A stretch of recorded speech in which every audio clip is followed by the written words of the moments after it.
My soul and I went to the great sea to bathe. And when we reached the shore, we went about looking for a hidden and lonely place. But as we walked, we saw a man sitting on a gray rock taking pinches of salt from a bag and throwing them into the sea. "This is the pessimist," said my soul, "let us leave this place. We cannot bathe here." We walked on until we reached an inlet. There we saw, standing on a white rock, a man holding a bejeweled box, from which he took sugar and threw it into the sea. "And this is the optimist," said my soul, "and he too must not see our naked bodies." Further on we walked. And on a beach we saw a man picking up dead fish and tenderly putting them back into the water. "And we cannot bathe before him," said my soul. "He is the humane philanthropist."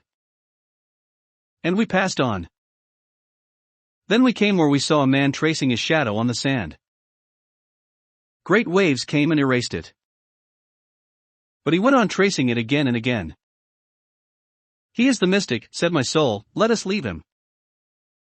And we walked on, till in a quiet cover we saw a man scooping up the foam and putting it into an alabaster bowl. "He is the idealist," said my soul, "surely he must not see our nudity." And on we walked. Suddenly we heard a voice crying, "This is the sea. This is the deep sea. This is the vast and mighty sea." And when we reached the voice, it was a man whose back was turned to the sea, and at his ear he held a shell, listening to its murmur. And my soul said, "Let us pass on." He is the realist who turns his back on the whole he cannot grasp, and busies himself with a fragment. So we passed on. And in a weedy place among the rocks was a man with his head buried in the sand. And I said to my soul, "We can bathe here, for he cannot see us." "Nay," said my soul, "for he is the most deadly of them all. He is the Puritan."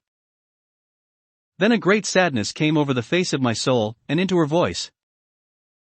"Let us go hence," she said, "for there is no lonely, hidden place where we can bathe. I would not have this wind lift my golden hair, or bare my white bosom in this air, or let the light disclose my sacred nakedness." Then we left that sea to seek the greater sea.